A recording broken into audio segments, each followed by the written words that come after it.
to the DolphinsTalk.com podcast, the longest-running Miami Dolphins podcast on the internet. We're always in control, and when you say Miami, you're talking to my ball. 'Cause we're the Miami Dolphins, Miami Dolphins, Miami Dolphins #1.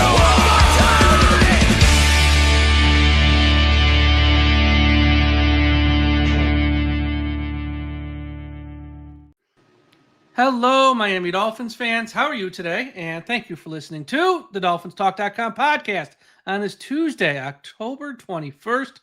I'm your host, Michael Leva, joined by Josh Moser from WSVN7, South Florida's #1 news station. Josh, how you doing today? Doing good, man. How are you?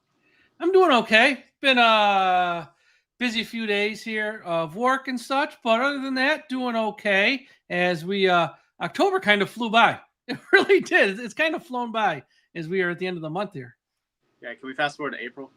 Yeah, for real. We got to get to like the last week of April. Get to that draft. We'll talk a little bit about dark second half of the season, my man. Oh, it's going to be rough. It's going to be rough.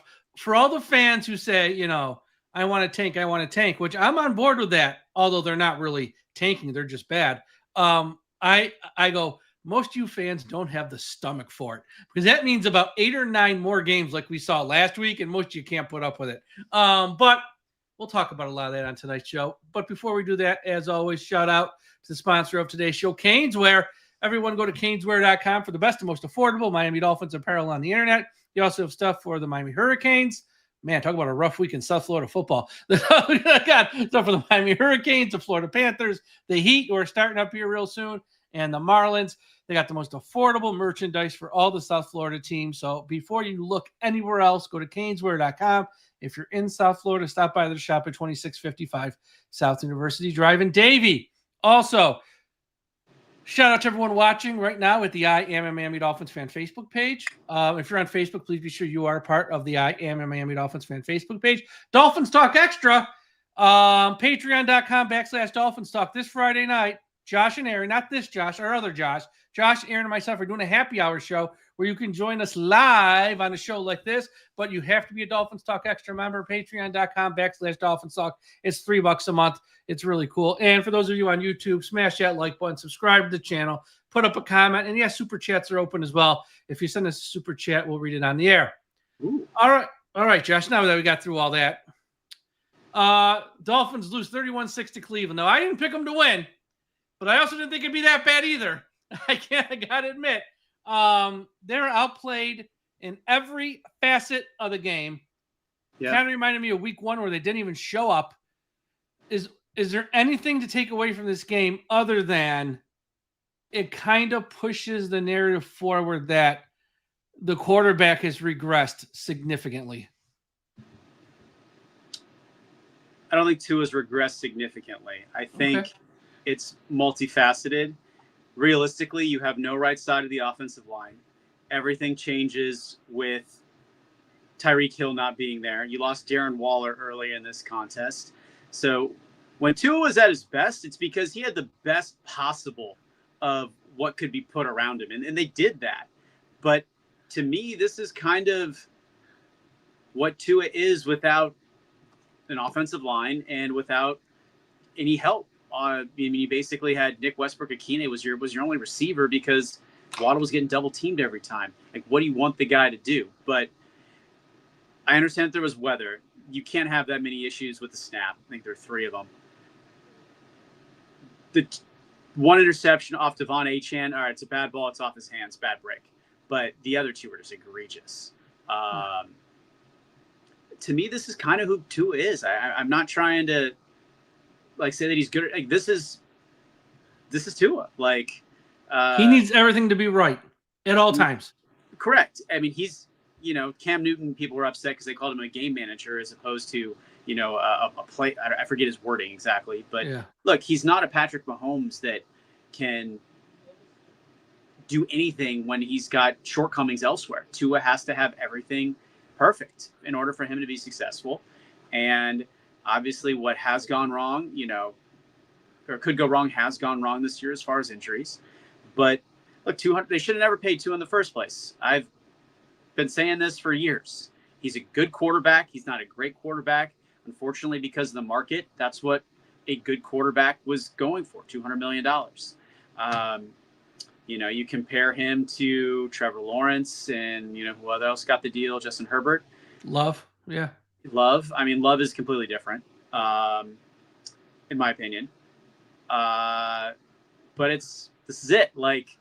And regardless of who the coaching staff is next year, and if there's a change in the front office, you're stuck with Tua next season in 2026 because the cap hits are wild. You can't move on from him. And I'm curious if Mike McDaniel is eventually let go. That's going to be a sticking point with the new regime because you're going to have Tua as your quarterback. And we know that he might have to be on the roster. That don't mean you got to play. And I know Correct. it's a lot of money for a guy not to play, but he don't have to play even though he's on the roster. Right. But, I mean, we might get into this. All right, so say you get Mendoza. He's the popular Miami kid. It's an open competition. And,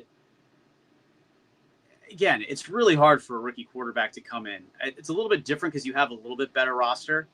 Like we talk about Cam Ward's situation. I mean, it's a mess in Tennessee. Yeah. That's a rough spot for him, yeah. Curious, though, releasing Tyler Lockett. I think Tyler Lockett would be a great fit on this Dolphins team without Tyreek Hill. I think he would be a great addition. Now, would Lockett want to come here? He can sign with whomever he wants. He probably wants to play for a contender. I don't think he wants to come to a 1-7 team. 1-6. I'm jumping ahead to Atlanta. But But yeah. Look, what's interesting though. I would love your thoughts on this. To his post-game comments. I know this is kind of what we do. Yeah. We had the debacle last week with Tua calling out player missing meetings, and then this week he says something to the extent of I'm not happy with how I've gone about the season. He's overcorrecting. He overcorrected. Yeah, and part of me is just he's bad at press conferences. Tua, we need to have a conversation off camera, and I'm going to give you 7 rehearsed answers, and this is what you're going to talking cliches. He's shooting himself in the foot. You don't get it. And he's trying.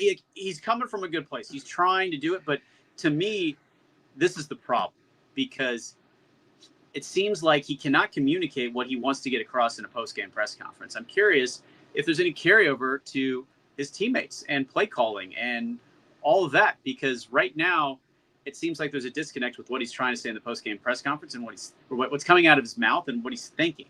But yeah, it's just bad all around. I mean, it's hard. It's I don't know what you do. I mean, you got to keep him for one more year. Like you said, you could bench him, but then you're throwing away another season. That's tough. It's this. Here's how I see this. And I actually wrote an article on to say, because I think the most surprising thing about Sunday was they moved Quinn Ewers up to number 2 quarterback. Now, people can say what they want about, or I should say, Mike can say what he wants. Well, it's because he's been great, running the scout team. I'm not buying any of that. It's all no. If anyone buys that, you're an idiot. None of it's true. Here's the deal: Zach Wilson is not a threat to Tua.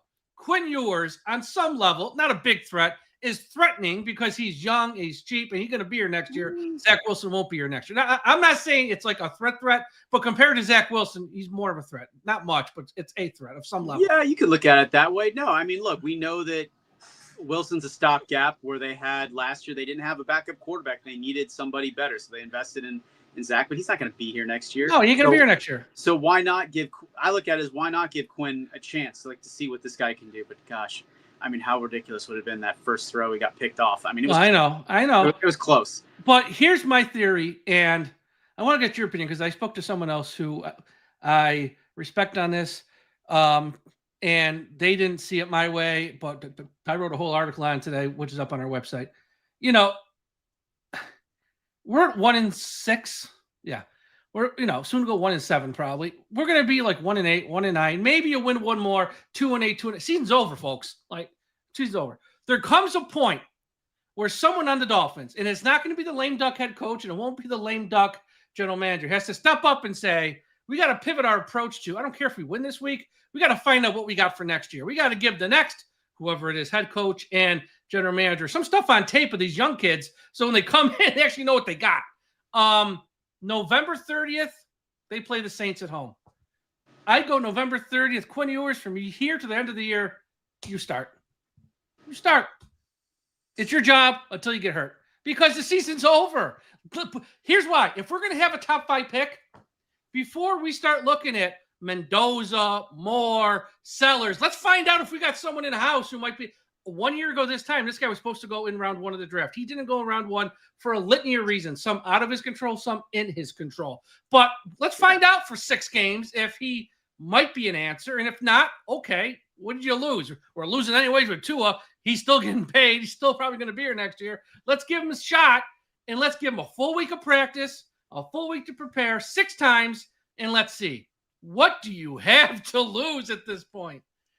I hear you. I can tell you, though, from an operational standpoint, that's not how they view it. I know, and that's the problem, though. That's the problem. I agree with you. The NFL views it, just for everybody listening, so to clear the air so we can understand both sides of this. They have been taught, and I don't know if you want to call it the culture of the NFL. You want to win every game. Yeah, exactly. So I have no problem seeing what the kid's got. But when you have,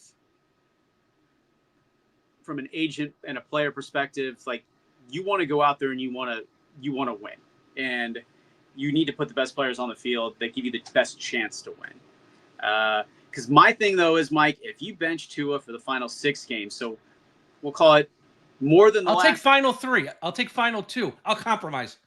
Yeah, but 6 is a lot. I understand the Saints. It makes sense.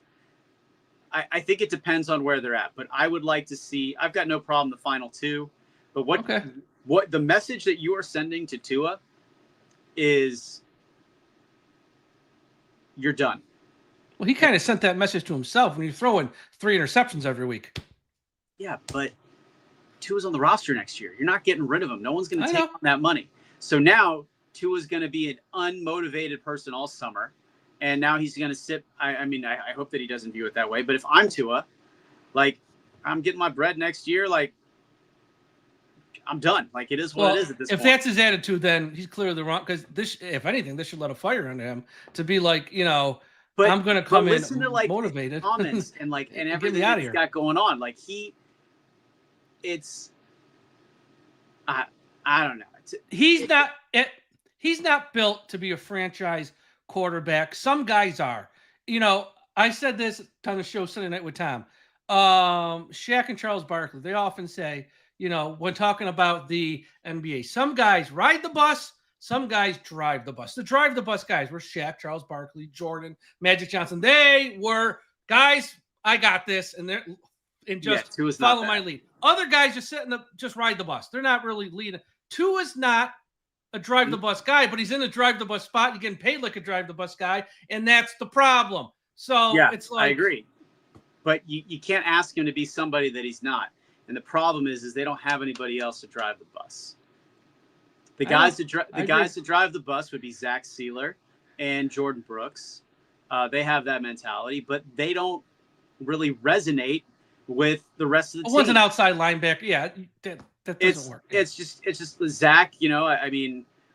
I love Zach to death, and I'm so happy for his career. His hand is awesome, but he's a Division II guy that was from nothing, literally. It's a journeyman, and Brooks is your first round pick, but Brooks is very,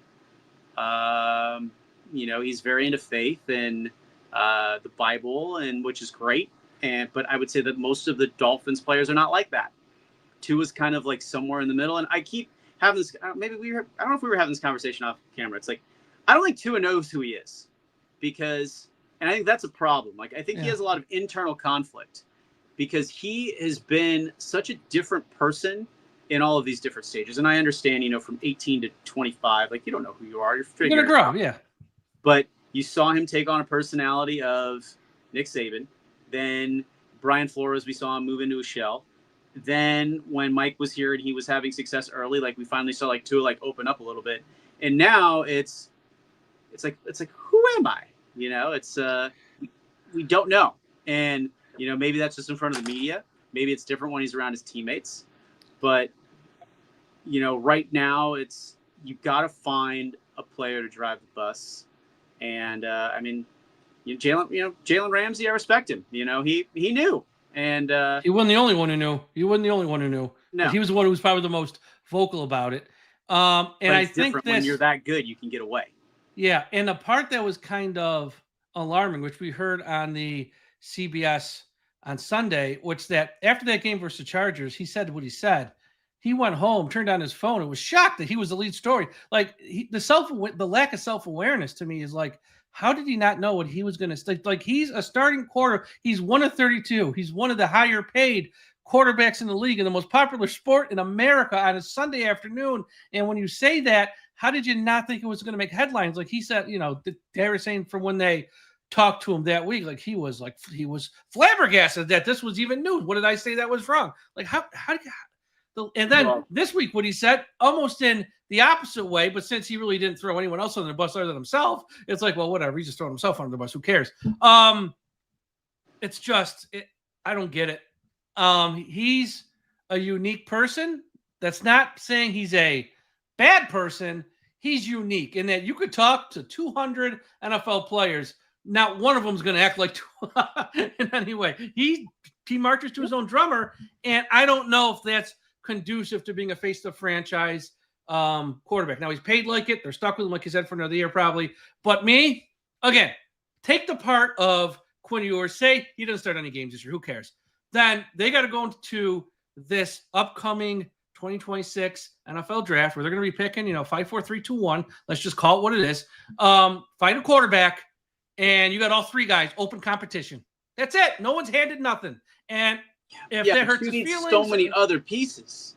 But if you don't have a quarterback, you're spinning your. There's two types of teams in the NFL: teams that have a quarterback and teams that don't. Right now, we're in the teams that don't. I know we're paying one, but you better get one.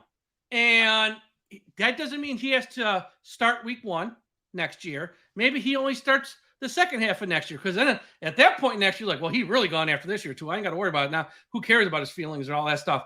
But get the quarterback, and once you get that, you can fill in the other positions. Now, we tried this in 2020. Right approach, bad execution. Hopefully with a new GM, same approach, which is the right approach, better execution. That just because you missed once doesn't mean you stop trying. Hopefully we got some new faces and new ideas and new people making those decisions. That's because you cannot run this back next year with Tua as your starter, Quinn Ewers as your backup, and think, well, we're going to draft a right tackle in round 1, a guard here. You're going to be 3 and 14 again. You got to put pressure on this guy. You better get your quarterback in place. It don't mean he's got to start next year, but he better be on the roster. Yeah. And you better start getting him ready with whoever the new head coach is. See, I understand the passion, but I think that's not realistic. Simply look at the division. You're not going to get a good head coach. No one's going to want the job. Well, I actually disagree with that, but it depends on the Tua contract, because I would think that a new head coach would want to bring in his own guy. And as you said, Tua's not the guy, which we all look. You wish him well. I hope that he has a year again like 2023, but you're still light years behind the Bills. Right now, the Patriots are ascending because they got a really good head coach and they found a quarterback. So it's going to be a rebuild. You got to tear this thing down to the studs. In my opinion. Go down to the studs. Yeah. And we're looking at 3 to 5 years, and then you're hoping that you can hit on draft picks and that you don't pay players $100 million that have had previous ACL injuries or major injuries. And we'll see what happens with Tyreek, but I mean, I'd be shocked if he's, anywhere near the speed that he once was. But I mean, would you want to come back and go through this though? He's not going to want to go through a rebuild. I don't know. Well, I mean, technically they own his, rights still. Oh yeah. So they'd have to release him, but I don't know. If I'm a team, I'm taking a $5 million flyer on Tyreek Hill. Why not? But I think he's going to want more than $5 million. I think he'll want more than 5, and I think he'll want a chance to win. So if he's going to take the pay cut, well, I'll take the pay cut and I'll go somewhere where I have a chance to win. I think that, but who knows? That's a whole different story. Which leads, go ahead. Oh no, it's just again, you talk about that quarterback. Recruit me. If I know I got a quarterback, I want to go play with this person.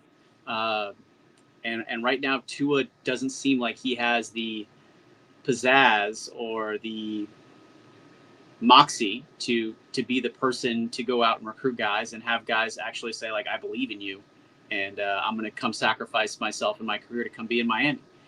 Yeah. Yeah. Lisa, next question, upcoming in about 2.5 weeks, 3 weeks, the NFL trade deadline, November 4th. Yeah. We heard the stories about Chubb, Waddle, Matthew Judon, who was a healthy scratch this week. I think one or two of them could easily be moved. I kind of expect Chubb to be moved first, honestly. I think he's probably the most attractive of the bunch just because of how he's played this year and all that stuff. So I think Chubb's probably the easiest to move out of the three, but I think one or two of them could get moved.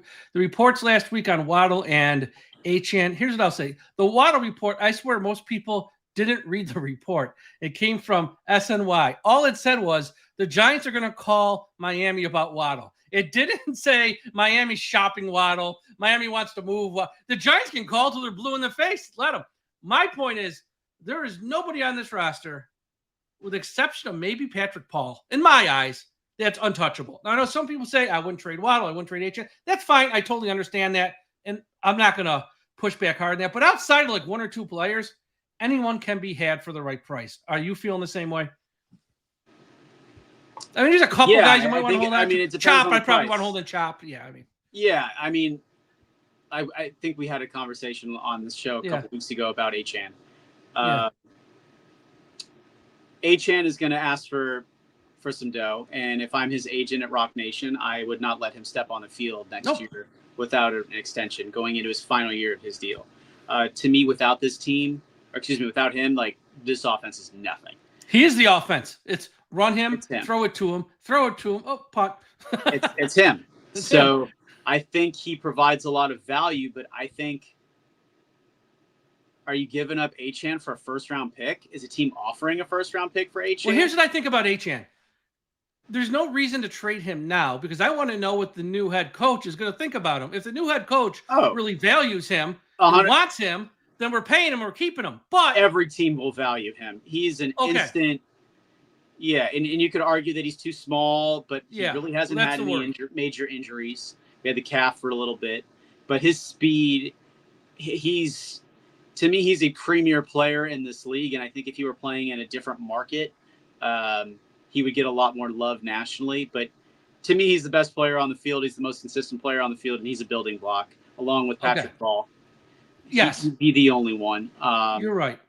But say we get a head coach, I don't know who it's going to be, obviously, who says, you know what, I don't want to invest 4 years, $50 million, $28 million, whatever in him. You can trade him next April as easy as you can trade him now. So it makes no sense to trade him now. If for some reason they want to trade him because they don't want to pay him because he's asking for astronomical money, you can trade him as easily next April as you can now. So it makes no sense to trade him now. Let's just wait and see how this goes. Yeah, during the season. I'm with you. I'd probably hold on to him anyways, but still. Yeah, I don't see him being moved during the season unless someone offers something crazy. But, like, I think the package from Seattle was rumored. It was like their cornerback. Wooden, and then Charbonnet and, like, a couple others. Like, I mean, if you gave me enough pieces. Oh, absolutely. You know, but during the season, it would have to heavily favor. It'd have to be a king's ransom for him. But I could see Jalen Phillips being moved. I don't see them re-signing him. Nope. If they do re-sign Jalen, like, I love Jalen. He's one of my favorite players on the team. Good guy. Really good guy, too. I really hope that he stays, but I don't see him getting paid. And he'll get a 3-year deal with somebody. But yeah, there isn't, even with Minka. I know that, you know, they got the guaranteed money this year, and he's a great player, but not untouchable. No, I don't think anybody's untouchable. I think Jason Sanders could be a piece that gets moved as well. It's a dumpster fire. And to me, you know, you talk about player stock, you know, going up and down. I think Anthony Weaver is a person whose stock has gone down. And, you know, here we have a head coaching candidate that interviewed twice with the Saints, didn't get the job. You were supposed to have all of his continuity with him coming back. Mike McDaniel finally had a defensive coordinator return. And the team, we keep asking the team, and everyone dances around the question of why are mistakes happening over and over again.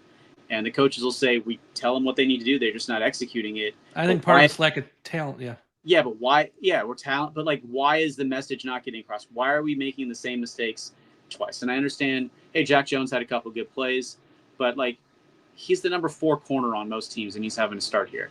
Rasul Douglas, terrible game. Like, probably his worst game of the year. And he's had his good moments. But this team is just, it's like Swiss cheese right now. And there's so many holes.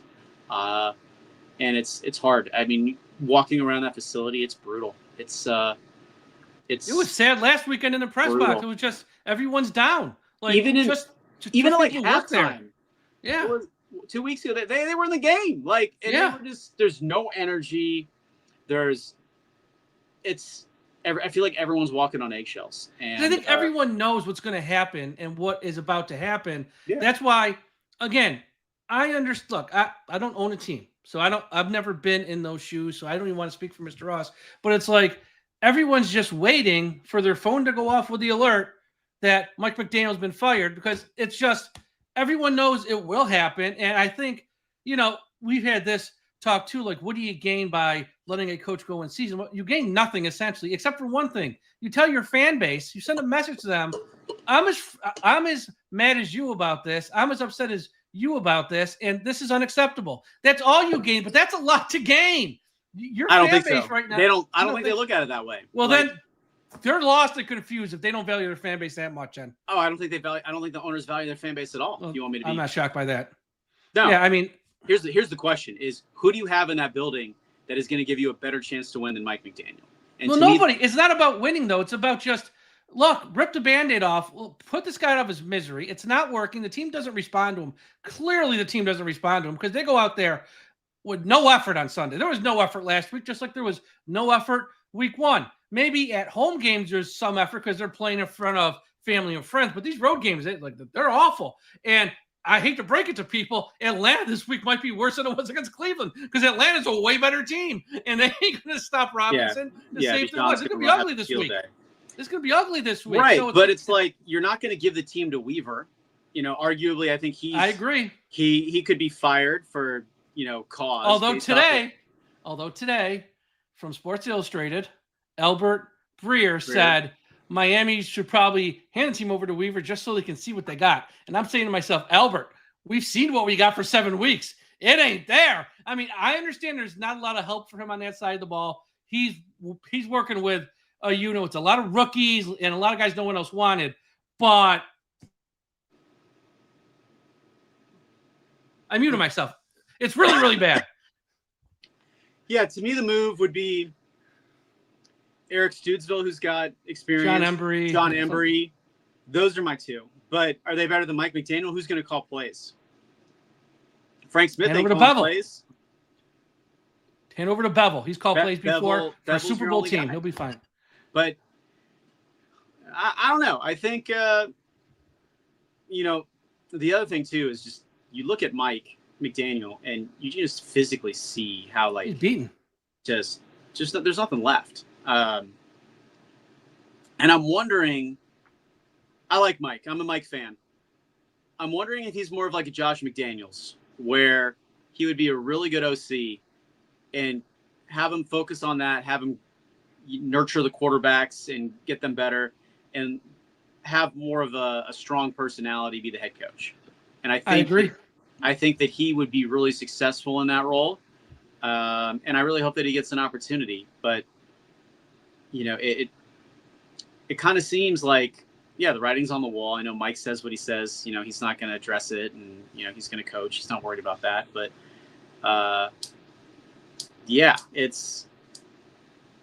it's the in-game stuff. Like, we're still seeing challenges are not good. Like, we're still seeing the same mistakes over and over again. And I think that's where the frustration comes from. And they keep saying, we're going to make the mistakes. We'll get this corrected. But they're not. They don't. That to me is the biggest problem, regardless of your talent. Like, you can't keep having the same mistakes over and over again from the same players. Yeah, and it's just like you're seeing, like, what hurts, I think, fans more is, yes, they're 1-6 and they're not winning. But, Grant's gotten a little bit better. Okay.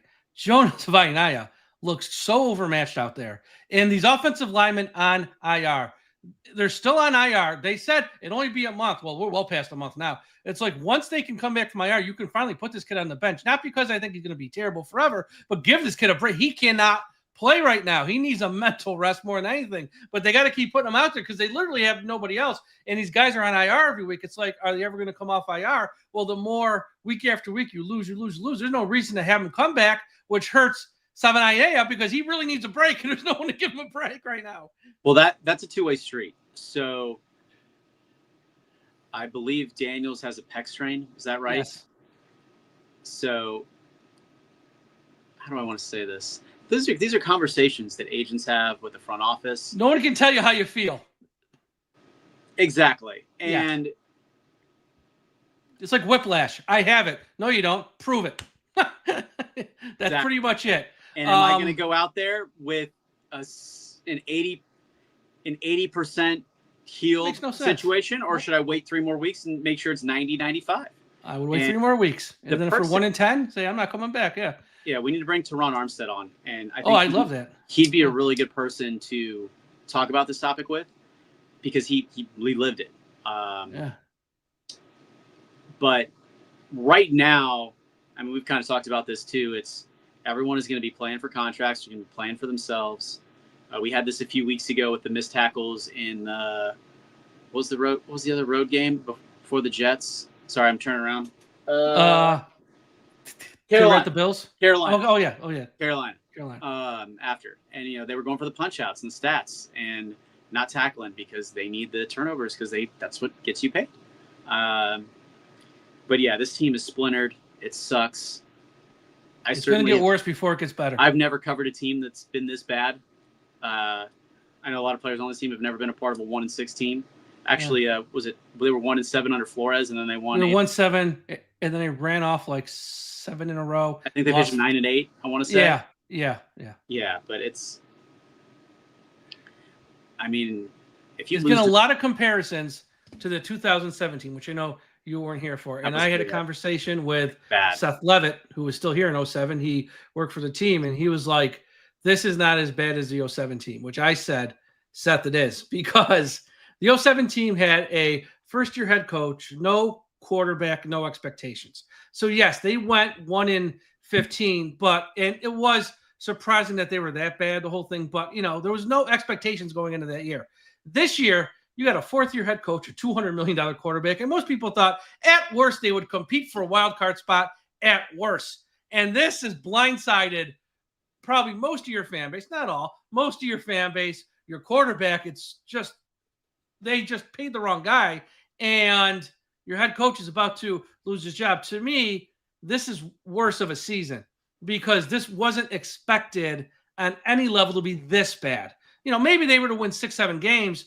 Okay, we're looking at a season where you look at their schedule outside the Saints game and the Jets game. They're not beating the Bills, Washington. They're not even beating the Ravens as bad as they are because by the time they play them, they're going to have Lamar back next week. They're not beating Cincinnati. They're not beating Tampa.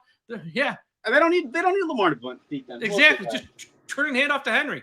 Yeah, Tampa game's going to be interesting. And then to end the year at New England. They wouldn't either. New England could be in the playoff mix. Unless they have everything all wrapped up and they benched everybody, we ain't beating New England. So this is at most a 3-win team, probably a 2-win team. You're going to be picking first or second. And if you're picking first or second, you're taking a quarterback, and the new head coach and the new GM is going to have to figure all that stuff out. But that's how this is going to go. That's not a prediction. That's a spoiler. Unless you're going to trade that pick and try to turn it into 2 first-round picks. I'm taking a quarterback. Yeah. First-year head coach, you might be picking 1. At worst, you're picking 2nd or 3rd, I guess. If you're picking a 3rd with the Titans in there, well, they're not going to take quarterback. You better you let that new head coach go, look, we don't plan on picking 1st, 2nd, or 3rd next year. Okay, you might not get a shot to get any quarterback you want in a certain type of draft. Take the one you want now, and we'll figure the rest out later. You have a runway here. You have a runway. Yeah. Have you seen the Colts draft room video that's been circulating? Yes. Yeah. I mean, look at Warren. Look at Grant. I mean, that's why you draft BPA. I mean, you needed a tight end. I mean, you didn't even have to bring in this whole situation with Waller. I think Waller's a freak, and I mean, I know that was their plan early on. But yeah, he's missing a couple weeks for sure. Could be 4 weeks. So he's like between the 3 and 4 week mark. And if I'm him, I'm rushing. There's no rush to come back. I mean, it's over. That's what I'm trying. I've been trying. Like, it's as of last Sunday, it is like real. Like, it's been over. Like, they're not going to make it run. But like now, it's over. Where guys are going to be like, I'm in this for me, 100% for me. I'm on a 1-year deal. I'm in the final year of my deal. I'm not going to risk anything here. And we have a lot of guys that way because how do we build this? Rookies and older guys on 1-year deals. That's how we've let the guys we should have re-signed, like an Andrew Van Ginkel, this one, that one. We let them all go.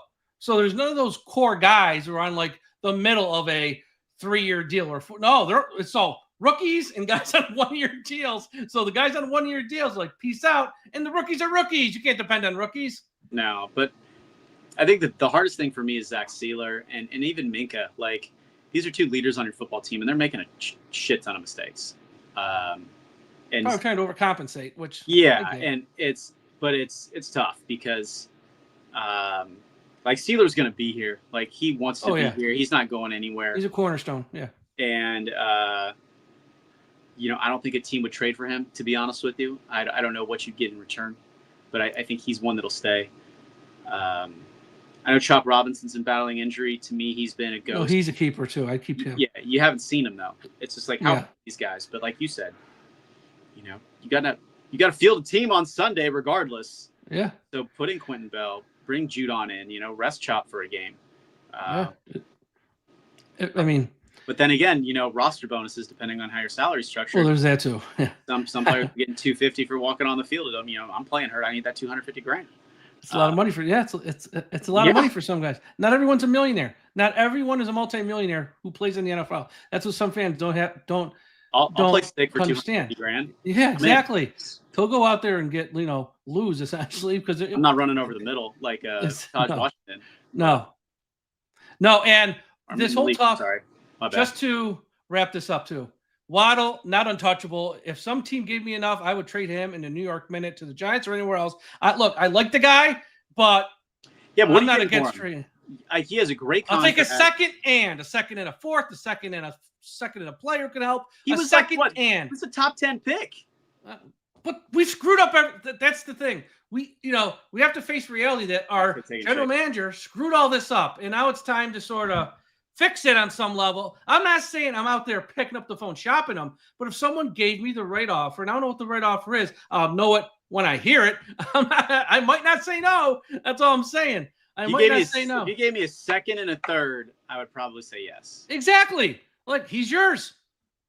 In the same draft? You gotta be crazy, because you have to make this job as attractive as possible to get the best candidates. The problem with Miami is, since Dave Wannstedt, you were still in high school probably, Josh, since Dave Wannstedt in 2000, whatever it was, we haven't had a head coach with any experience. Because no one wants, Nick Saban had experience, just not on the NFL level. No one's wanted to work for Huizenga at the end, and for Ross, no one's ever wanted to work for us. You got to make this job with a number 2 overall pick or 1 overall pick and a bounty of picks if you can get them, or at least more picks than normal, is attractive to get whoever you view as the person that you want, whether it's Mike McCarthy, Marcus Freeman, whoever, I don't know. Whoever you view as the guy, you got to make this job so they want to come here, not to like, I ain't walking into that mess. It's like, I just hope we don't have any dumb shit done at the trade deadline where you're going to sabotage the team for years, down the line. I don't think they can. Only thing that would do that, I think, is something with like Patrick Paul or Achane, which I don't think they would actually do that, honestly. I think they're going to get rid of 1 or 2 of the edge rushers, and that's probably it, but maybe somebody else too. I think 1 or 2 of those edge rushers are it. They'll get 5th, 6th round picks for him, 7th round pick maybe for Chubby, whatever. I think that's all they're going to do.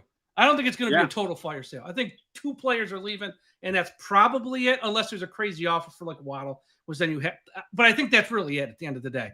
And it does sound like this call isn't coming straight from Mr. Ross. I know there's an article say in the Miami Herald, and I was about to do an article on the guy, but he beat me to it, Barry. So now I really don't have to do it on his son-in-law, who, from the research I don't know much about it, but just from what I've read up on him, I kind of want him involved in this process. He seems like young, he's smart, good. and experienced in the world of sports. Maybe not the Yeah. NFL, but the world of sports. The thing is the Kevin Bacon effect. You're always one person away. Go hire people that you trust. You have the money to do it. And look, money's not an option. You have it to spend. So spend it and do your due diligence. And I don't know. We'll see if Chris Greer's in that advisory role come draft time. It can be a work from home job, or he doesn't need a badge to show up to the office. That's all I'm going to say. All right, everybody, let me give one quick plug here before we wrap up. MyBookie.com. That was a good joke. MyBookie.com. Everyone go to MyBookie.com. Use a promo code Dolphins. If it's your first time betting, make sure you click the bet back bonus token. So if you lose your bet, not that we want you to lose, but if you lose a bet, it's been known to happen. You get your money back like it never happened, and you can bet again on another game. NBA starting up tonight. You got the NHL, college football's in full effect, with a ton of games on the weekend. And then, of course, the NFL, UFC. And you can bet it all at mybookie.com. Make sure, though, when you sign up, use the promo code Dolphins, and your first bet, the bet back bonus token. So if you lose, you get your money back, and it's like it never happened. Abracadabra and all that good stuff. Everyone be sure to follow Josh at the Mo's Nose and watch him on WSVN 7.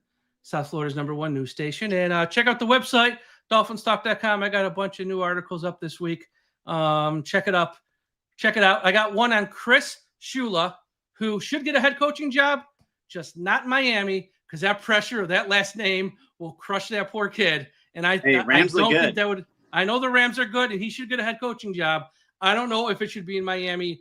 That's a whole other thing, which we can talk about next week, because I want to tie you up all night. I just think that last name as a head coach in Miami, the expectations might crush that kid. And I don't know if that's the healthiest thing for him or for the team, honestly, because the last thing you don't want to do, Josh, is have to fire someone with the last name Shula in Miami. Nah, I don't care about any of that. Okay, then hire him. What the hell? Everyone, have a great evening. We'll talk to you again after a while. And don't forget, we must put an end to highway profanity. Yeah, highway profanity. Still got to come to an end.